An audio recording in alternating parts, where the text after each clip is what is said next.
네, 안녕하세요. 이규동 목사입니다. 우리 보이면 성경 공부, 기초 성경 공부. 오늘은 히브리서 11장 20절, 21절 말씀을 보겠습니다. 우리 함께 읽도록 하겠습니다. 시작. 믿음으로 이삭은 장차 있을 일에 대하여 야곱과 에서에게 축복하였으며, 믿음으로 야곱은 죽을 때에 요셉의 각 아들에게 축복하고 그 지팡이 머리에 의지하여 경배하였으며 라는 말씀입니다. 오늘 성경 말씀을 통해서 축복에 대해서 말씀하려고 합니다. 그래서 이제 지난 시간서부터 우리가 어디까지 지금 가고 있는가 한번 살펴보도록 하겠습니다. 신앙이 뭐예요?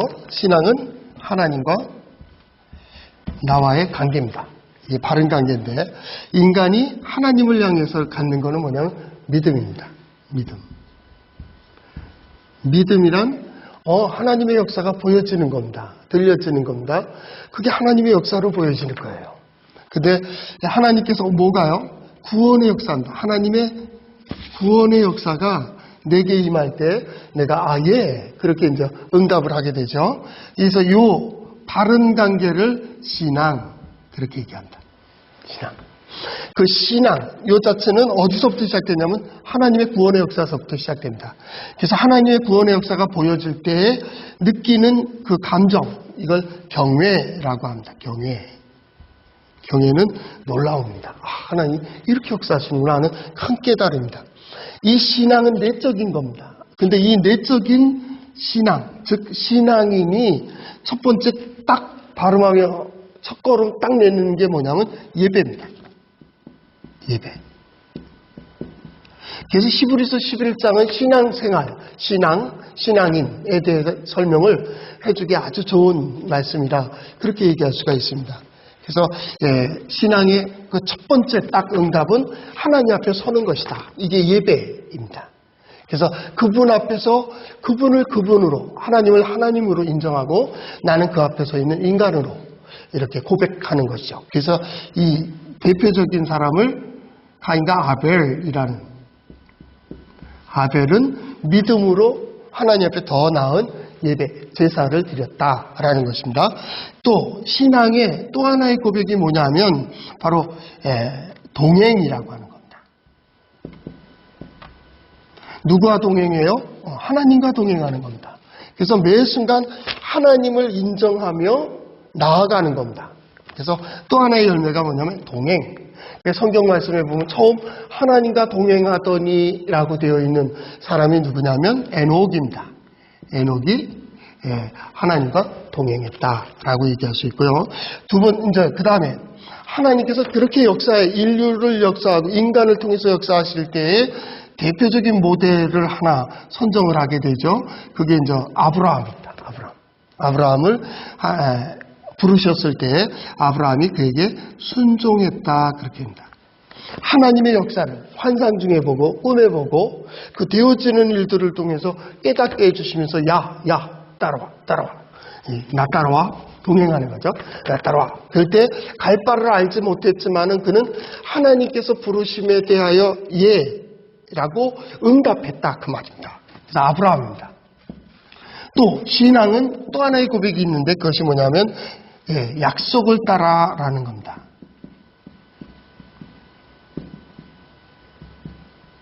약속을 따라가는 겁니다. 그러니까 이 약속은 뭐예요? 신앙생활의 출발이 약속을 가지고 출발하는 겁니다. 결과죠. 이게 결과를 가지고 출발하죠. 이 결과는 아브라함의 예를 들면 뭐라고요? 너로 큰 민족을 이루게 해주겠다.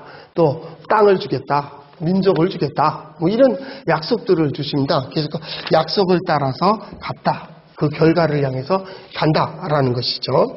그 다음에 이제 또 하나의 응답을 얘기했습니다. 어떤 응답이냐면 이삭을 바치라고 하는 것입니다. 누구죠? 내 독자 아들 이삭을 내게 바쳐라. 그랬을 때에 하나님이냐 이삭이냐 요 갈등이죠. 그래서 신앙생활의 고백은 응답. 어떤 응답입니까? 하나님께 최선을 드리는 겁니다. 최선하면 뭐 기억나는 거 있습니까? 바로 예배입니다. 하나님께 최고 최선입니다. 그분이 원하면, 그분의 뜻이면 하나님께서 나를 통해서 이루시고자 하는 어떤 일들이 있게 되는 것이죠. 그리고 이제 오늘 신앙생활의 또 하나의 어떤 특징을 얘기한다면 축복입니다. 오늘은 축복을 얘기하는 겁니다. 이 축복을 히브리어로 보면 바라크라는 말을 썼습니다. 바라라는 말을 썼는데요. 바라크입니다. 바라. 이걸 복 혹은 복을 줄 때 축복, 복을 기원할 때 축복 이렇게 되는 겁니다. 그래서 바라크라는 단어를 써요. 이 바라크라는 것은 뭐냐면 하나님 안에서 그 목표와 뜻, 의미를 깨닫고 그것을 내 삶 속에, 너의 삶 속에 적용될 때, 내 삶 속에 적용되면 복이에요. 너 이쪽으로 가. 지금 여기가 큰일이 났습니다. 저희가 좋은 곳입니다. 그때 문을 보면서 저쪽으로 가. 그걸 따라가면 어떻게 될까요? 복이에요. 복. 축복은 뭐냐면 그 복을 너는 일로 가야 돼. 그때 하나님께서 너를 인도해 주시는 대로 이렇게 해. 그게 이제 축복입니다. 축복. 그래서 바라크라고 하는 말은 뭐냐면 하나님 안에서 그 하나님께서 정해 주신 목표와 의미, 목적을 가지고 그것을 나에게 혹은 너에게 적용시키는 그러한 과정을 축복이라고 해요. 그래서 이제 자녀들을 축복하죠. 그래서 믿음의 사람들은 끝까지 할 일이 있다. 끝까지. 그 마지막 순간까지도 우리가 해야 될 일은 축복하는 일입니다. 자녀들을 축복하고 자녀손들을 축복하는 거죠. 그래서 이 축복할 때 창세기에 보면 오늘 성경 본문에도 나오죠. 이삭이 야곱과 에서를, 야곱이 각 아들들을 축복해요. 무조건 잘 되게 해주세요. 뭐 해주세요. 아니요. 그렇게 하는 게 아니에요. 축복이란 몇 가지 특징을 가지고 있습니다. 그 첫 번째는 축복할 수 있는 복된 자가 있습니다. 복된 자의 복을 받아들이는 거예요. 악한 자의 것은 악한 영향을 끼치죠. 복된 자에게 복의 영향을 끼치게 됩니다. 그래서 먼저 이 복된 자, 즉 축복하는 자가 건강해야 돼요. 건강 혹은 건전. 이 건강하다는 건 뭐예요? 하나님과 내가 바른 관계가 있어요. 축복하려면 하나님과 내가, 하늘과 내가 바른 관계가 있어야 축복을 하지. 이게 없는데 어떻게 축복할 수 있겠어요? 하나님을 잘 아는 사람들이 축복을 잘하는 거예요. 그래서 건강해야 돼. 그래서 이삭, 야곱 할 때 축복할 때 뭐예요? 먹을 음식을 잔뜩 먹고 몸이 좋은 상태에서 마음껏 축복하는 것을 볼 수가 있습니다. 두 번째로는 뭐냐면 선언이고 선포입니다. 그 다음에 이것이 간구, 기도 의미를 가지고 있습니다. 선언이고 선포입니다. 그러니까 선언하고 선포하는 거예요. 네가 이런 복이 하나님 이 사람을 이렇게 인도해 주세요. 이렇게 역사해 주세요를 그걸 갖다 그 길을 열어주시고 세워주시고 감당하게 해달라는 기도를 드리죠. 그래서 간구 의미를 가지고 있어요. 그러니까 축복은 네가 원해서 되는 게 아니고 복을 알고 있는 사람이 복을 주는 거예요. 하나님께서 복을 주신다는 게 뭐예요? 나는 이렇게 원하지만 하나님은 저쪽을 행하게 하세요. 난 이해가 되지 않아요. 그러나 하나님의 뜻은 진정한 복이 무엇인지를 알아요.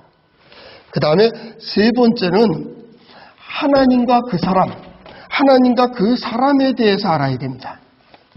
그래서 이 사람을 통하여 하나님이 무엇을 하고자 하는, 아까 바락 했죠? 하나님의 목적과 하나님의 의미, 그것을 가지고 있기 때문에 그 목적을 나아갈 때에 물질의 축복을 얘기할 수 있고, 명예 얘기할 수도 있고요, 지식의 복을 얘기할 수도 있겠죠. 그렇죠? 그러니까 그런 복들을 간구하게 되는 거죠. 믿음의 사람은 끝까지 할 일이 있다. 끝까지 할 일이 뭐예요? 우리는 축복하는 것이다. 우리가 이 세상을 떠날 때에도 축복하는 것이다. 축복한 사람은 스스로를 관리할 줄 알아야 된다. 그리고 두 번째는 선포하는 거다. 내가 알고 있는 모든 은혜와 복으로 그에게 유익한 것으로 주어주는 겁니다. 간구하는 겁니다. 그 다음에 세 번째는 그를 알아야 됩니다. 그 기질과 성품에 따라서 경고하기도 하고 경계하기도 하고 또한 그에게 부어주기도 하고 하는 우리 모두가 나아가서 스스로 잘 관리하고 축복하는 자로 설 수 있기를 바랍니다. 수고하셨습니다. 다음 시간에 만나겠습니다.